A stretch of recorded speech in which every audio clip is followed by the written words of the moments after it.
الله وكفى وسلام على عباده الذين اصطفى أما بعد فأعوذ بالله من الشيطان الرجيم بسم الله الرحمن الرحيم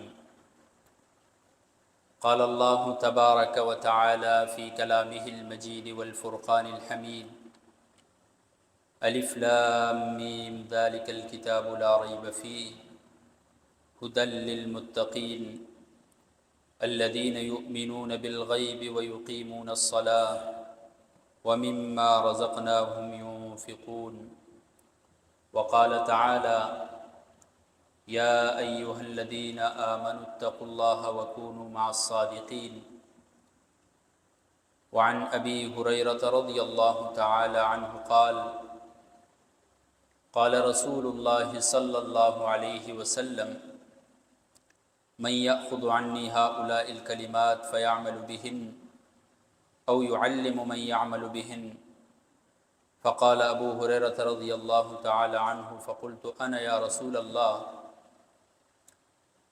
فأخذ بيدي فعد خمسا وقال اتق المحارم تكن أعبد الناس وارض بما قسم الله لك تكن أغنى الناس وأحسن إلى جارك تكن مؤمنا وأحب للناس ما تحب لنفسك تكن مسلما ولا تكسر الضحك فإن كسرة الضحك تميت القلوب رواه الإمام الهمام الترمذي في سننه صدق الله وصدق رسوله النبي الأمي الهاشمي الكريم ونحن على ذلك لمن الشاهدين والشاكرين والحمد لله رب العالمين اللهم صل على محمد وعلى آل محمد كما صليت على إبراهيم وعلى آل إبراهيم إنك حميد مجيد اللهم بارك على محمد وعلى آل محمد كما باركت على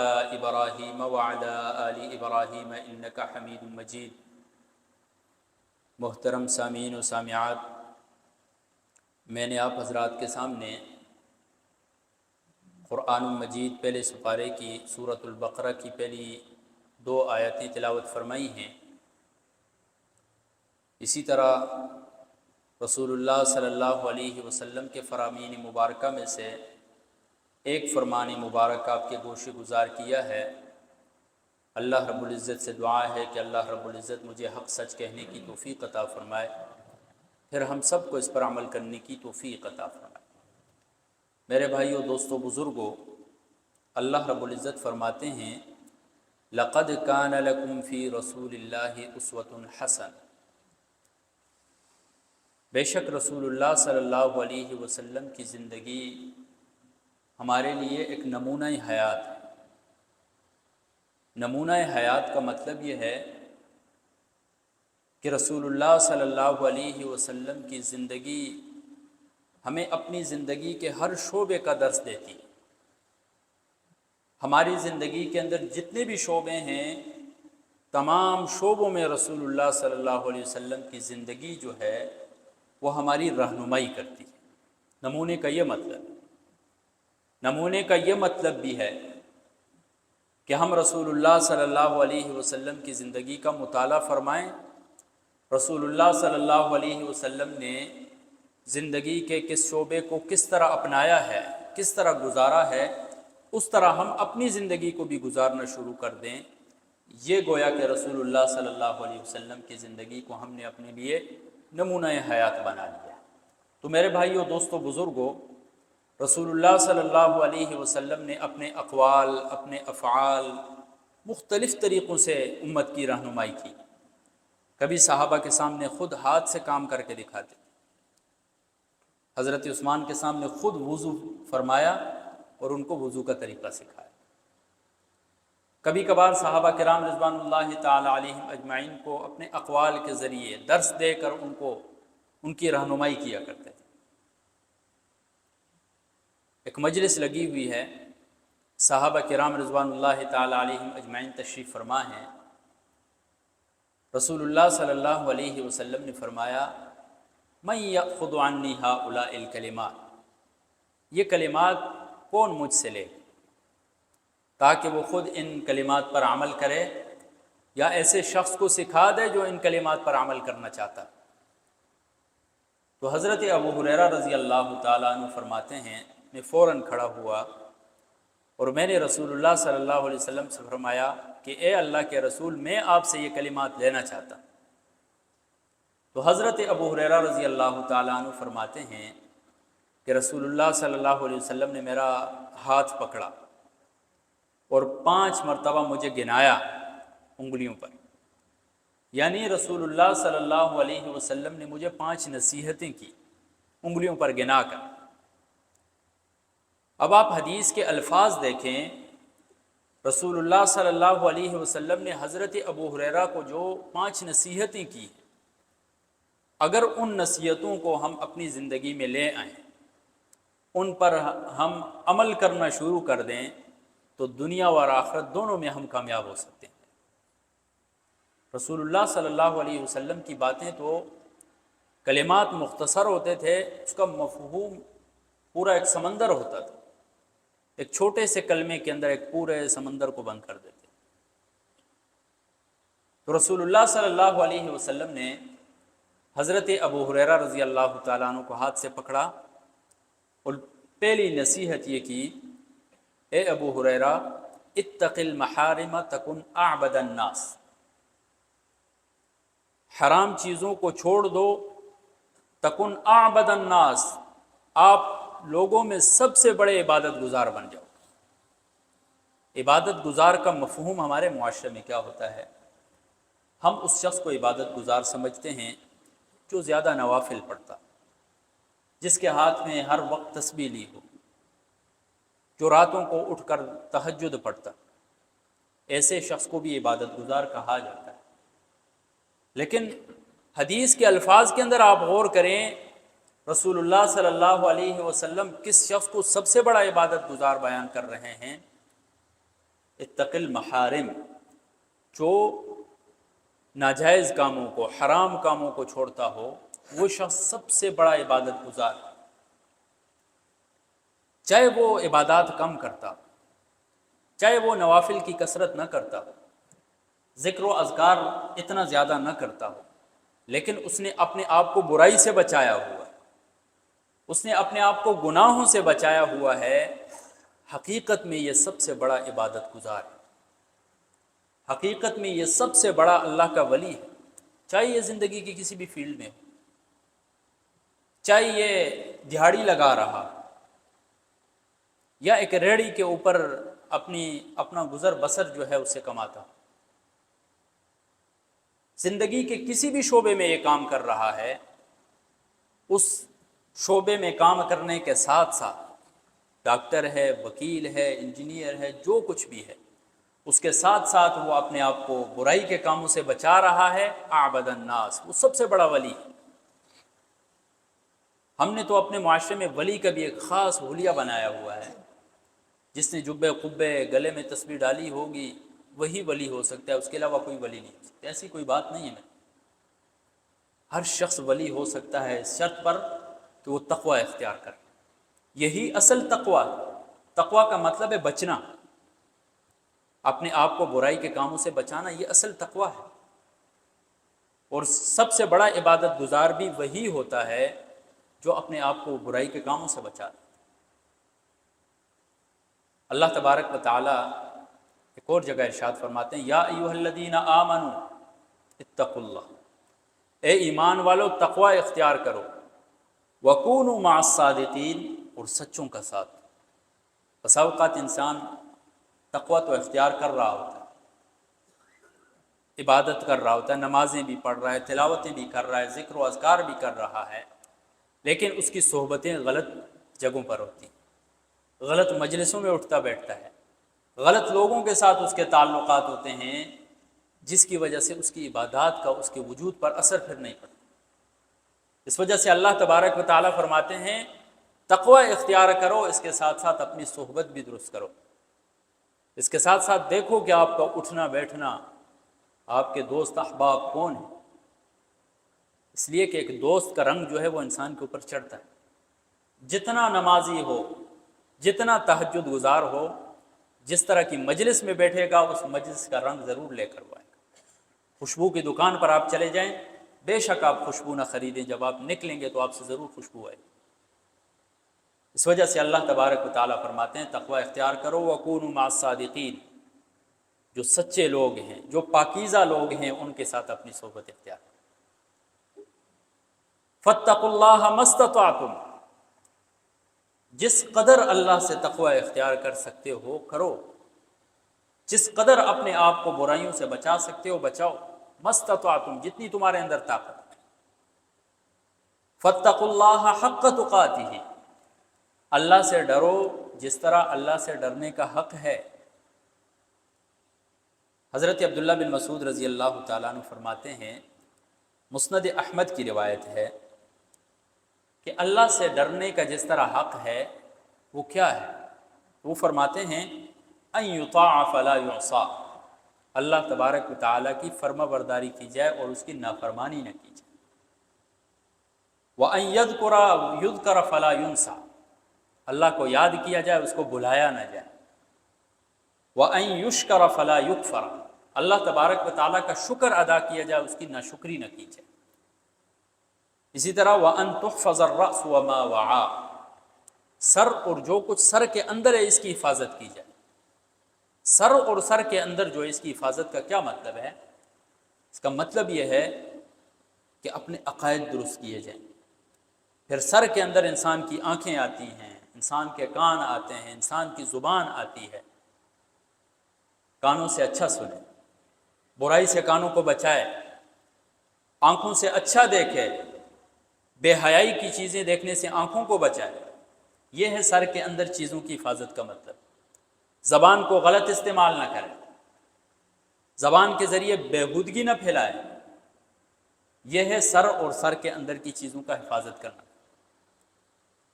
اسی طرح والبطن وما حوا، پیٹ اور پیٹ کے اندر کی جو چیزیں ہیں ان کی بھی حفاظت کریں۔ پیٹ اور پیٹ کے اندر کی چیزوں کی حفاظت کا کیا مطلب ہے؟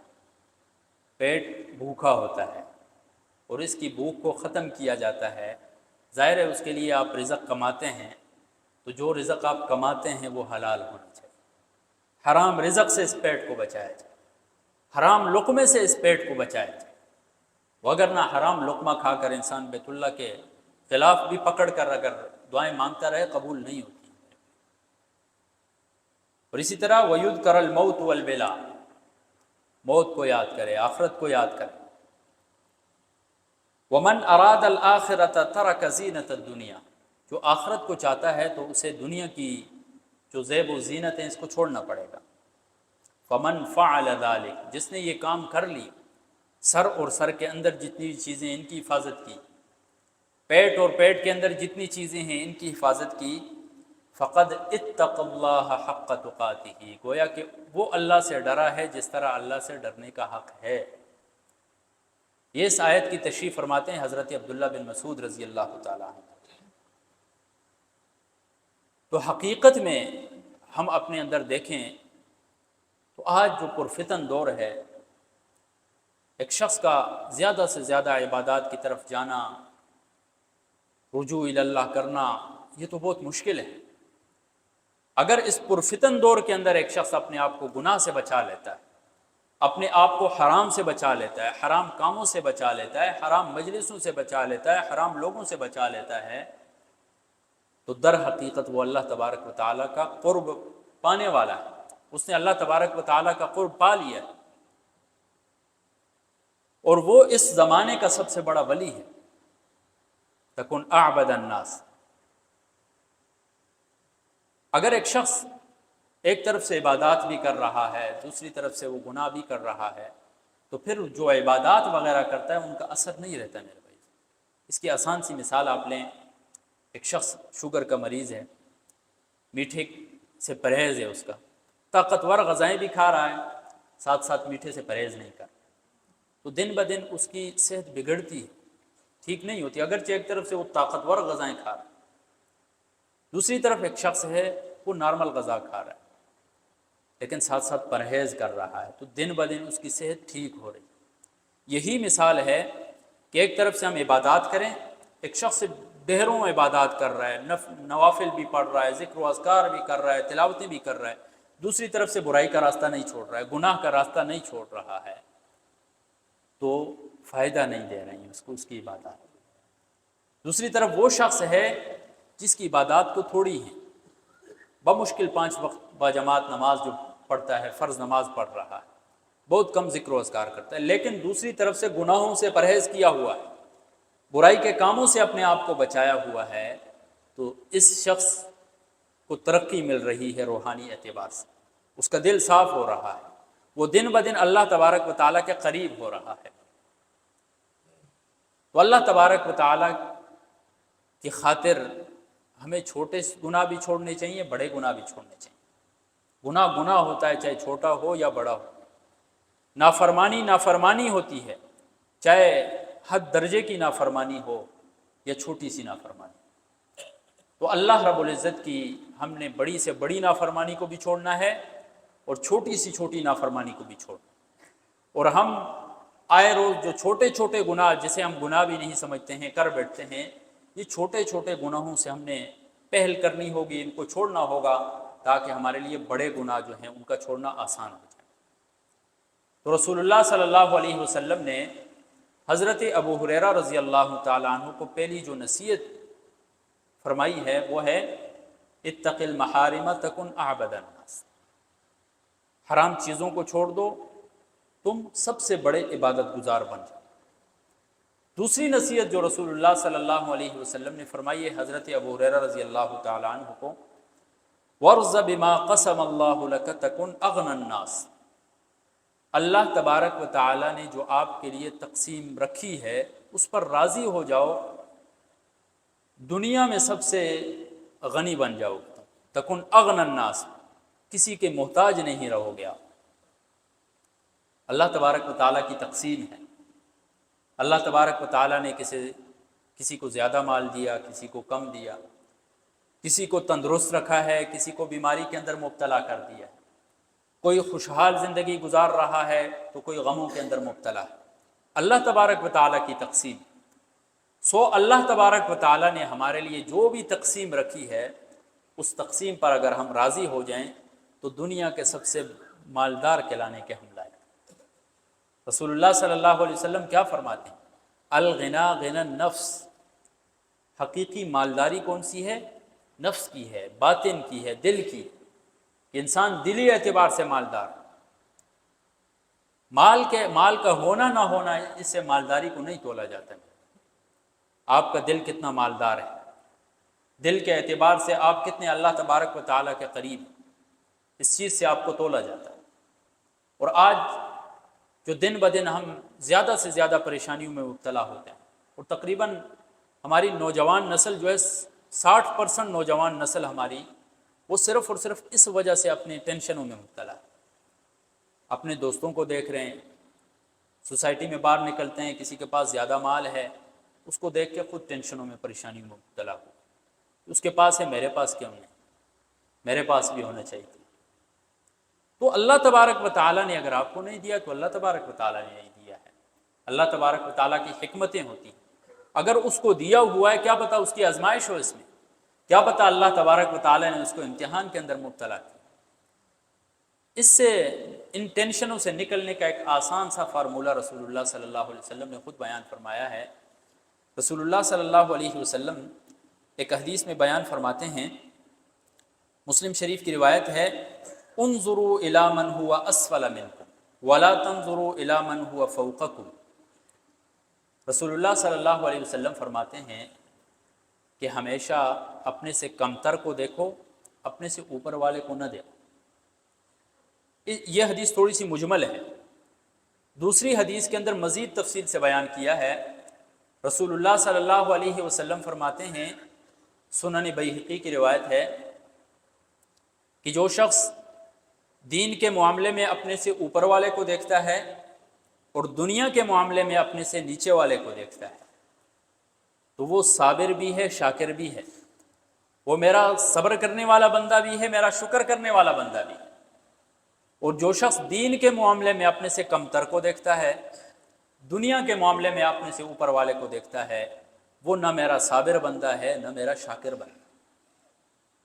کتنا آسان فارمولہ بتا دیا رسول اللہ صلی اللہ علیہ وسلم نے، بہت سی ہماری ٹینشنیں ختم ہو سکتی. دین کا معاملہ آتا ہے تو دین میں اپنے سے اوپر والے کو دیکھو کہ فلاں کتنا دیندار ہے.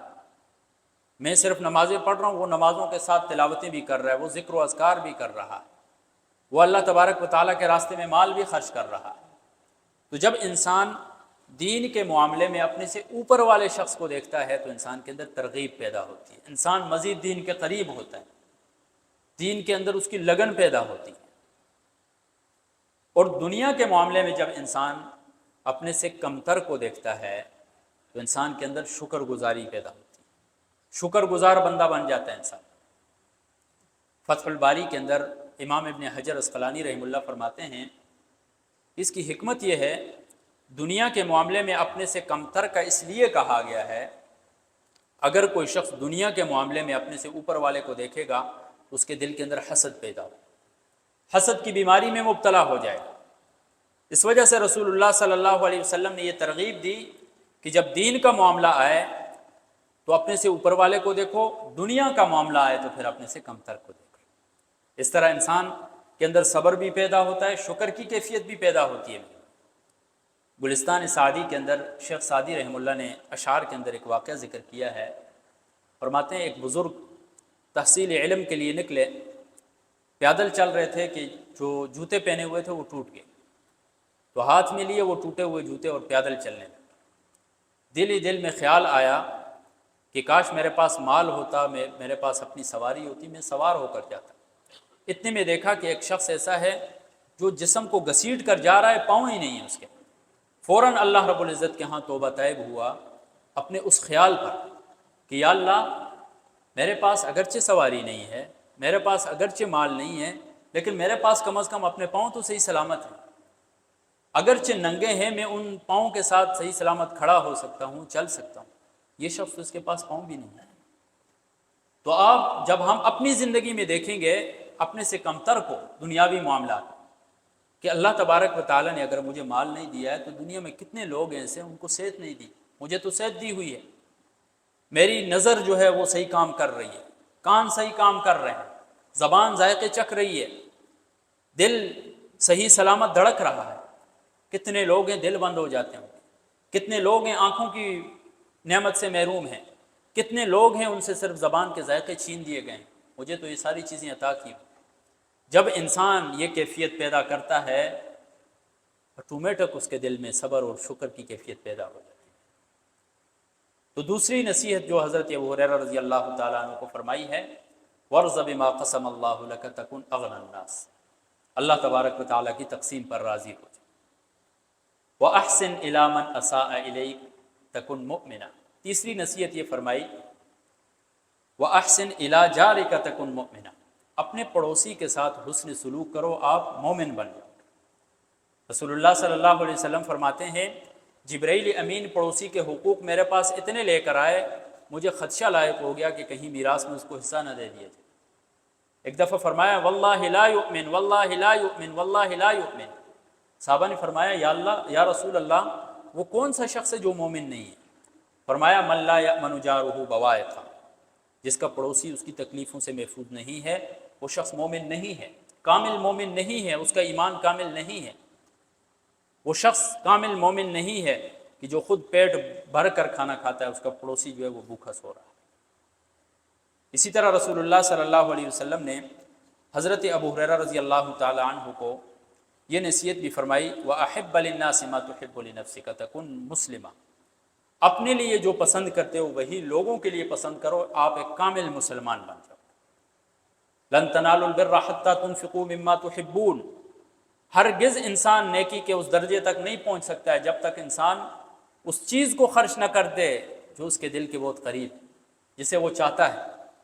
اللہ تبارک و تعالیٰ کے لیے خرچ کر رہے ہیں، وہ محبوب ترین چیز بھی تو اللہ تبارک و تعالیٰ نے دی. تو اللہ تبارک و تعالیٰ کے راستے میں خرچ کرتے ہوئے یہ دیکھنا کہ اچھی چیز کو چھوڑ کر بری چیز دے دینا یا ہلکی چیز دے دینا. تو کامل مسلمان ہونے کی بھی یہ علامت ہے کہ انسان دوسرے کے لیے وہی پسند کرے، صرف دینے میں نہیں، ہر چیز میں، ہر چیز کے اندر، تربیت میں بھی، اخلاق میں بھی، کردار میں بھی، گفتار میں بھی، ہر چیز میں دوسرے کے لیے وہی پسند کرے جو اپنے لیے پسند کرتا ہے۔ ولا تکثر الضحك فإن كثرة الضحك تميت القلب۔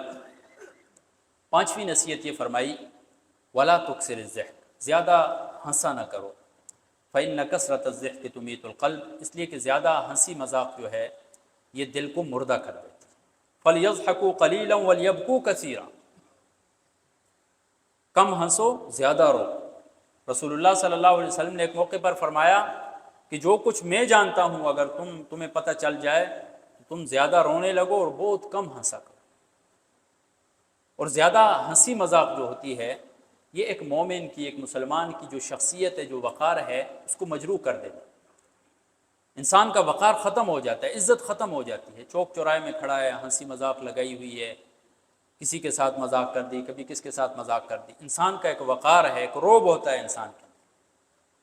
تو ایک مومن کو، ایک مسلمان کو اپنا روب، اپنا دبدبہ، اپنا وقار جو ہے اس کو برقرار رکھنا چاہیے۔ جتنی مقدار، جتنی ضرورت ہو اتنا ہی مسکرا جائے۔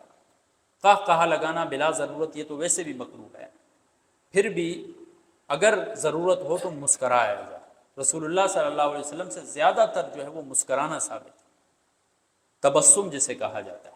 اور کہا لگانا، زیادہ ہنسنا یہ مکروہ ہے، اس سے بچا جائے۔ اللہ تبارک و تعالی ہمیں اس پر عمل کرنے کی توفیق عطا فرمائے۔